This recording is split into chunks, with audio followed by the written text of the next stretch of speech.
పాకిస్తాన్ల యుద్ధంలో చాలా టార్గెట్స్ పెట్టుకుంది పాకిస్తాన్. ముఖ్యంగా అమృత్సర్లో ఉన్న సిక్కుల పవిత్రమైన దేవాలయం గోల్డెన్ టెంపుల్ని టార్గెట్ చేసింది అని చెప్పి.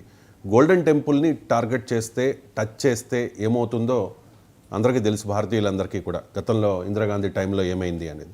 కానీ పాకిస్తాన్ గోల్డెన్ టెంపుల్ని టార్గెట్ చేయడానికి గల కారణం ఏంటి, పాకిస్తాన్ వ్యూహం ఏంటి అంటే ఏం చెప్తారు? ఎస్ అండి, నిన్న అక్కడ జనరల్ కమాండెంట్ ఆఫీసరు ఒక బిగ్గెస్ట్ రెవల్యూషన్ చెప్పారు. భారత పాకిస్తాన్ యుద్ధం జరిగేటప్పుడు, అంటే మే 7, 10 మధ్యన యుద్ధం జరిగేటప్పుడు 4 రోజుల్లో ఈ పాకిస్తాను తీవ్రంగా అటాక్ చేసిందంట గోల్డెన్ టెంపుల్ని ఎందుకు అటాక్ చేసింది, గోల్డెన్ టెంపుల్ మీద అటాక్ జరిగితే భారతదేశంలో ఏం జరగబోతుంది, అది దాని లక్ష్యం ఏంటంటే అసలు భయంకరమైన విస్తుగొలిపే నిజం ఒకటి ఉందండి. ఇది విశ్లేషణ ద్వారానే మనం తీసుకురావచ్చు. కానీ ముందు ఏం చెప్తానంటే, ఈ గోల్డెన్ టెంపుల్ని ఎలా రక్షించింది భారత ఆర్మీ అనేది చాలా ఇంపార్టెంట్. L-70 అని ఎయిర్ డిఫెన్స్ గన్నల్ని మోహరించింది. బట్ ఈ మోహరించడానికి గోల్డెన్ టెంపుల్ ప్రెమిసెస్లో వెళ్ళాలి అంటే గురుద్వారా ప్రతినిధులు అంగీకరిస్తేనే వెళ్తుందన్నమాట. అందువల్ల భారత ఆర్మీ అభ్యర్థన చేసి, గురుద్వారా కమిటీని అభ్యర్థన చేస్తే ఈ గన్నలను లోపల మోహరించడానికి, యాక్చువల్గా ఆయుధాలు పట్టుకెళ్ళడానికి ఉండదు. ఆపరేషన్ బ్లూ స్టార్లో మనం ఆయుధాలు లోపలికి వెళ్ళినందుకు ఎంత కాంట్రవర్సీ ఉంది, ఇందిరాగాంధీ ప్రాణమైపోయింది.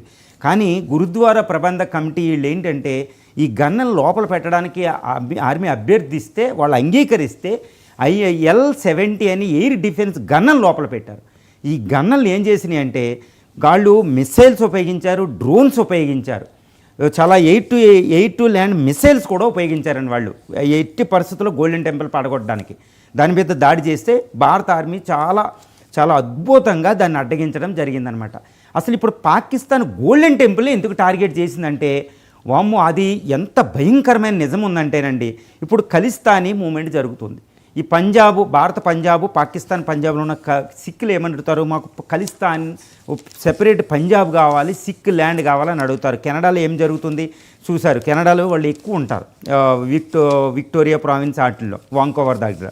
ఇప్పుడు అక్కడ ఇష్యూ జరుగుతుంది. కెనడా పాలిటిక్స్ని ఒక కుదిపిందే ఖలిస్తానీ మూమెంట్.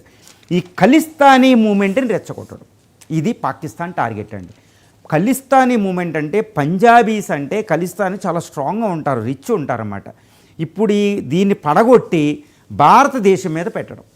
ఏమని చెప్తారు, ఈ అమృత్సర్ గోల్డెన్ టెంపుల్ని భారత ఆర్మీ పడగొట్టేసింది, మేము కాదని చెప్తారన్నమాట. తర్వాత ఈ అనుమానం ఇదంతా క్లియర్ చేసే లోపలే ఈ సిక్కులు అంటే వాళ్ళకి పవిత్రమైన గ్రంథం అయ్యే ఉంటాయి, గురునానక్ నుంచి వీళ్ళ నుంచి ఉంటాయి అన్నమాట. ఇప్పుడు దీన్ని పడగొట్టగానే భారతదేశంలో సిక్కులకి హిందువులకి అతిపెద్ద గొడవ తీసుకురావడం, ఖలిస్తానీ మూమెంట్ని పీకెస్ట్ స్టేజ్కి తీసుకెళ్ళడం అన్నమాట. అంటే వాళ్ళు ద్విజాతి సిద్ధాంతం చెప్పారు, మత కలహాలు సృష్టించి భారతదేశాన్ని డివైడ్ చేయడం. దీంట్లో భాగంగానే వాళ్ళు గోల్డెన్ టెంపుల్ని టార్గెట్ చేశారు. తర్వాత ఆర్మీ కూడా చెప్తుంది, భారతదేశంలో పాకిస్తాన్ ఏమైనా టార్గెట్లు చేసిందంటే అవి మాస్కులు, టెంపుళ్ళు, ఇలా పూజా స్థలాలను మాత్రమే అది టార్గెట్ చేసింది. అంటే భారతదేశంలో మత కలహాలే, భారతదేశాన్ని ఓడించలేం అనే విషయం దానికి తెలుసు. భారతదేశంలో మత స్థలాలను అటాక్ చేస్తే ఆ సెన్సిటివ్ ఎమోషనల్ కాబట్టి ఈ మత కలహాలు వస్తే భారతదేశం డివైడ్ అయిపోద్ది. ఈ లక్ష్యంతో వాళ్ళు ఇప్పుడు భారత ఆర్మీ జనరల్ చెప్తున్నారనమాట, it's Golden Temple is not only sacred for the సిక్కులకే పవిత్ర స్థలం కాదు, హిందువులు కూడా ఎక్కువ మంది విజిట్ చేస్తారు. ప్రపంచంలో అన్ని ఫెయిత్, ఆల్ రిలీజన్ అక్కడ విజిట్ చేస్తారు. అంటే వరల్డ్సే ఫెయిత్ఫుల్ ప్లేస్ని వాళ్ళు అటాక్ చేయబోరు పాకిస్తాన్ అని ఒక తీవ్రమైన నిజాన్ని నేను చెప్పారనమాట. సో ఎనీహౌ ఇప్పుడు భారత ఆర్మీ సక్సెస్ఫుల్గా దాన్ని ఆ అటాక్ని ఆపి మనలో భారతదేశంలో ఒక విపత్తును తొలగించిందని చెప్పొచ్చు. నిజంగా భారత ఆర్మీకి we are hats off to the Indian army అని. మన దేశంలో చాలామంది శరణార్థులు ఉన్నారు, చాలామంది ఇక్కడ శాశ్వత ఆశ్రయం కోసం ప్రయత్నిస్తూ ఉన్నారు. రీసెంట్గా ఒక శ్రీలంక జాతీయుడు